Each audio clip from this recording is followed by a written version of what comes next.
Portugal, se você pegar a cidade do Rio de Janeiro, ela só tinha menos portugueses do que Lisboa e Porto, comparado com Portugal continental.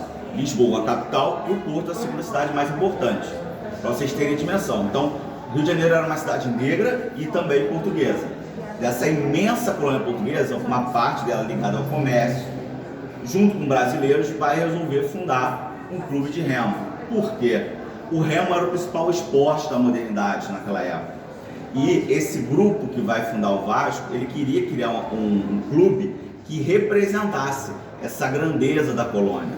Esse clube, que vai levar o nome Vasco da Gama, em homenagem ao Almirante, porque em 1898 estávamos comemorando os 400 anos de chegada de Vasco da Gama à Índia, revolucionando o comércio mundial. Não à toa ele é o grande herói de Portugal. Ele é o herói da mundialização do comércio, da expansão marítima, porque ao fazer essa travessia, ele vai contribuir para que ocorresse uma mudança no comércio mundial.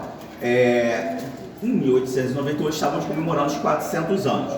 Para atrair a colônia portuguesa para a fundação do Vasco, para dar força para esse clube que estava surgindo, eles resolvem homenageá-lo com o nome do grande herói de Portugal, Vasco da Gama. E aí, os fundadores vão criar esse clube para representar essa colônia. Não só a colônia, mas também, é claro, os seus sócios de uma forma geral. Toda a grandeza desse coletivo. E uma coisa muito importante. Desde a sua fundação, desde o remo, o Vasco ele tem a missão de ser vencedor. Porque ele precisa representar a grandeza desse seu coletivo. Ele tem essa missão. Só que o Vasco ele vai alcançar essa grandeza esportiva, ele vai se tornar um clube campeão a partir de uma política de assimilação, de diálogo com os estratos sociais excluídos. Então, os seus fundadores, seus primeiros dirigentes, eles vão dialogar com os estratos sociais excluídos, aqui no remo ainda com um perfil mais lusitano. O lusitano quem? O lusitano que era imigrante, trabalhava no centro do comércio, no centro do Rio de Janeiro, no comércio, como atendente de balcão. Então, a maior parte dos remadores do Vasco, no início ali do século XX, vão ser com esse perfil. Imigrantes portugueses de baixa condição social, empregados do comércio do centro do Rio de Janeiro. E desde o remo, o Vasco vai enfrentar clubes co-irmãos, porque eles não gostavam desse perfil que o Vasco tinha, que o seu quadro esportivo tinha, que na verdade ele representava o próprio quadro associativo do Vasco.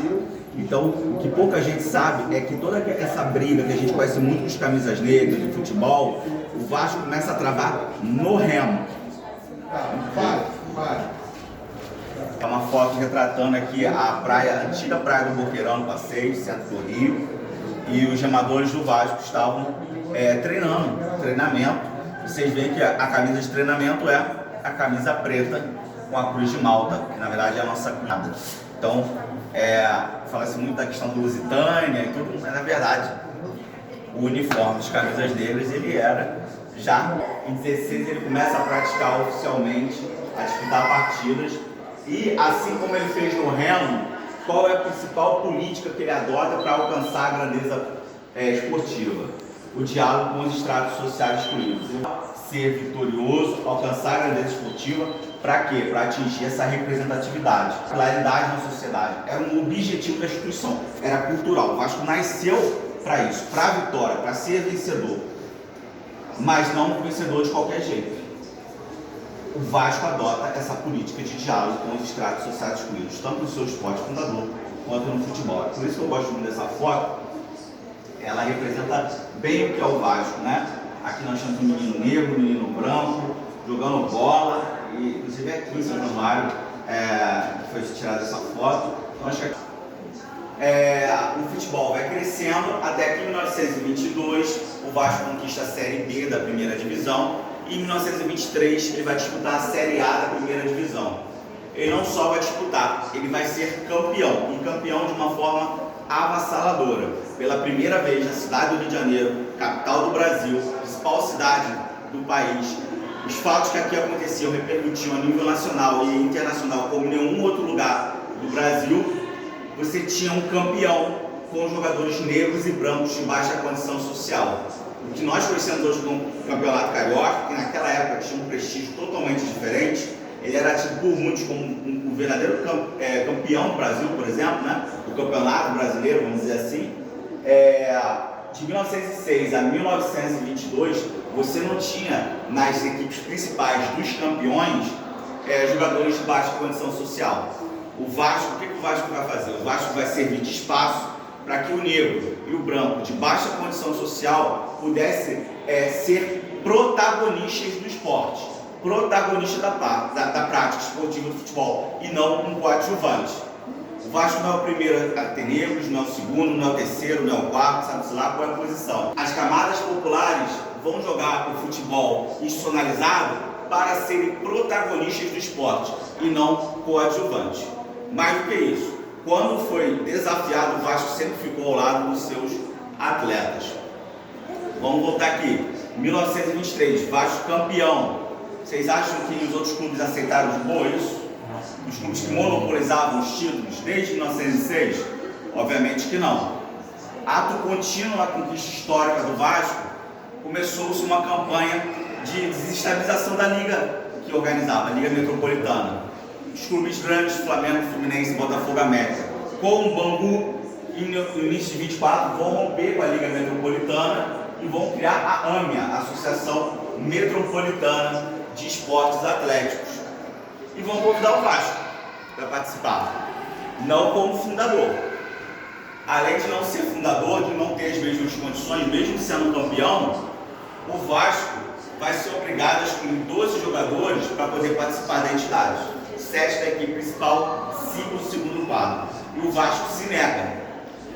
Esse não do Vasco, que é um não ao racismo, ao preconceito social e ao antilucianismo, um tipo de xenofobia pouco falado hoje em dia, ficou materializado aqui no que nós conhecemos hoje como resposta histórica, que foi o ofício 261 de 7 de abril de 1924, redigido e assinado pelo presidente do Vasco à época, José Augusto Prestes, apoiado pela sua diretoria administrativa de forma unânime e pelo Conselho Deliberativo do Vasco também de forma unânime. O Vasco rompe, não entra na AMIA e volta para a Liga Metropolitana com todos os seus jogadores.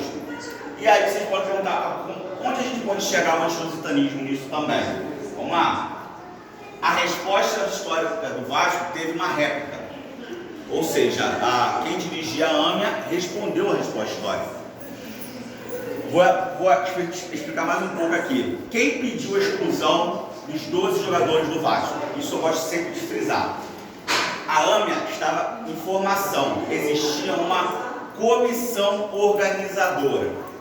Quem formava essa comissão organizadora? Os presidentes dos 5 clubes fundadores. Quais eram os 5 clubes fundadores? Flamengo, Fluminense, Botafogo, América e Bangu.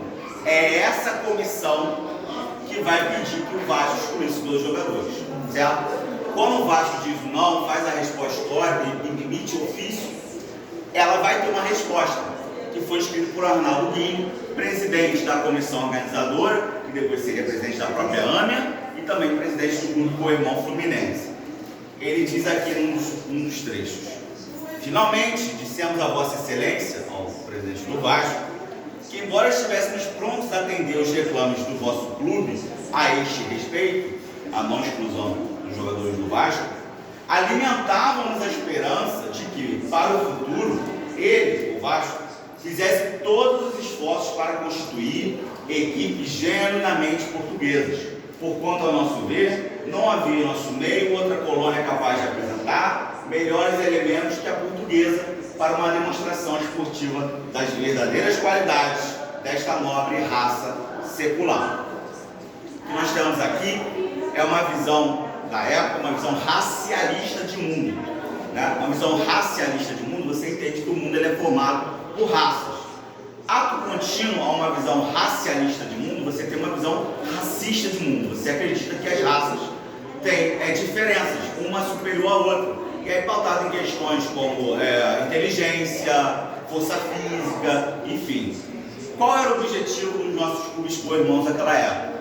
Que o Vasco tivesse equipes genuinamente portuguesas, com o objetivo de estigmatizá-lo como um clube estrangeiro em solo nacional, representante de uma raça europeia, a lusitana, a portuguesa, E eles, no campo esportivo, entrariam em embate com os dignos representantes da raça brasileira, no caso eram eles. Só que isso não era uma postura do Vasco. Desde o Remo, o Vasco ele tem sim a influência lusitana, desde antes da sua fundação, é óbvio. Os homens começaram a se unir para formar o Vasco. Você tinha ali já portugueses, mas também brasileiros. Ao contrário de outras gremiações que eram fechadas, inclusive formadas por lusitanos, e que acabaram, o Vasco sempre foi um clube aberto ao diálogo dos nacionais e dos lusitanos. E também aberto quando ele vai estabelecer diálogo com os estratos sociais excluídos para formar suas guarnições de remo e depois as suas equipes de futebol.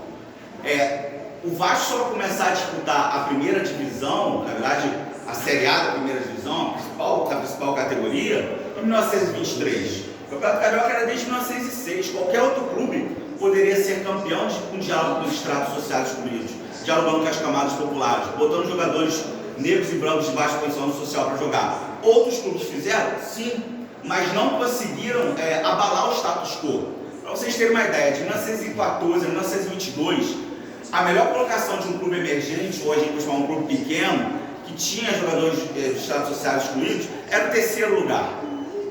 Sequer a segunda colocação. Então eles não abalavam o status quo da época, o racismo que imperava, o preconceito social. O que o Vasco faz é dar estrutura, dar condições para que, como eu já falei umas 2 vezes, o atleta negro e branco de baixa condição social se tornasse protagonista do esporte. E quando desafiado, ele vai enfrentar os clubes co-irmãos, assim como ele também fez lá no Remo. Então, o que o Vasco vai fazer para sustentar a sua política, né, de assimilação? Lá vai pagar seus jogadores, vai dar algumas benesses, vai dar o campo de treinamento, vai trazer o melhor técnico da época, que era o Ramon Plateiro, o uruguaio, para ensinar não só a parte física, essa é a questão, mas também a tática do jogo, dos seus jogadores. Não é só questão física, o Vasco ganhava não só pela física, porque eles treinavam mais, não era só isso. Isso aí também, se você for desenvolvendo, acaba sendo uma visão racista, achando que, por exemplo, o atleta negro só é bom por causa da força. Então, assim, tinha a questão física do treinamento, porque ele era um dos melhores treinadores do Rio de Janeiro, mas ele também trouxe o ensinamento da tática do jogo para aqueles atletas que já eram excelentes tecnicamente, precisavam de um bom treinador. O Vasco não é o primeiro a pagar seus atletas, os outros faziam, inclusive os grandes, só que o Vasco faz de uma forma que vai dar uma estrutura, não é só o pagamento, é a alimentação adequada, é uma espécie de descanso remunerado, porque o atleta, além de receber pelo Vasco, ele era empregado numa casa comercial de dirigentes portugueses, então a preocupação diária de sobrevivência do cara era muito mais tranquila, né? E equiparava, por exemplo, com jogadores de clubes ricos que eram estudantes de medicina, estudantes de direito, que não precisavam se preocupar em pagar, entre aspas, né? Vamos ser humano, vai pagar conta, né? Não precisava se preocupar com determinadas atividades, tinha empregados. O que o Vasco faz é dar condições para que os jogadores das camadas populares pudessem bater de igual para igual com esses outros atletas. E o faz muito bem. Tanto é que deu nisso tudo aqui que eu estou explicando para vocês. E aí, o Vasco não entrou na Lâmina, voltou para a Liga Metropolitana, ele vai ser bicampeão. Mas já naquele contexto, em 24, os dirigentes do Vasco enxergam que ele precisa ter um estádio para ser respeitado. O Vasco alugava os estádios dos clubes co-irmãos e pagava bem para isso, não era de graça. Então, uma das justificativas dos clubes grandes para não reconhecer o Vasco como um grande era que ele não tinha um estádio, ele não tinha uma casa própria. O que o Vasco faz? Se organiza a partir de 24. Em 1925, 28 de março, vai comprar o terreno, onde hoje nós estamos. Aqui é onde é a barreira do Vasco, tinha uma colina, lembra? O pessoal estava mais tempo. Em 1926, 6 de junho de 26, lança a pedra fundamental do estádio. Cadê a imagem da pedra fundamental do estádio? E um pouco mais de 10 meses dá ao Brasil o maior estádio da América do Sul. construído com sangue, suor, as lágrimas e dinheiro das vascaínas e dos vascaínos. São Januário, assim como a resposta histórica, materializa essa luta do Vasco contra o racismo, contra o preconceito social e também contra o anticristianismo na cidade do Rio de Janeiro, no esporte brasileiro, no futebol do país, do Rio de Janeiro, enfim. Depois aqui nós temos nessa parte várias imagens que vão históricas, que vão mostrar momentos diferentes aqui do estádio. Já falei de algumas, a gente tem essas aqui, por exemplo, que retrata toda essa região antes da construção do estádio. A colina, o que a gente chama de colina histórica, está aqui nessa parte de baixo, aqui tampada pelas árvores, não é ali atrás, ali é o Caju. A Baía de Guanabara chegava bem perto de onde nós estamos hoje, né? Houve todo um processo de aterramento, como o Rio de Janeiro todo já sofreu. Aqui nós temos o Vascaíno Pelé, Vascaíno mesmo, Romário, o jogo do milésimo, aqui um Vasco Flamengo, o primeiro Vasco Flamengo vencido pelos gigantes da colina aqui. A inauguração contra o Santos, aqui também a inauguração contra o Santos. Aqui o jogo 7-0 contra o Flamengo, que a gente vai falar daqui a pouquinho. E esse espaço aqui traz a Maiara, que é descendente do Raul Silva Campos, e o Antônio Campos, dois grandes presidentes da história do Vasco. Nós temos desse lado aqui a resposta histórica em braille e do outro lado a resposta histórica em libras. Aqui no meio nós temos a cópia carbono, uma cópia digitalizada da cópia carbono, que seria o documento da resposta histórica mais antigo que nós temos. Haja vista que o modelo timbrado foi enviado para a AMIA e a gente não tem o paradeiro dele. E ele também, a resposta histórica foi transcrita na ata de diretoria e na ata do Conselho Deliberativo.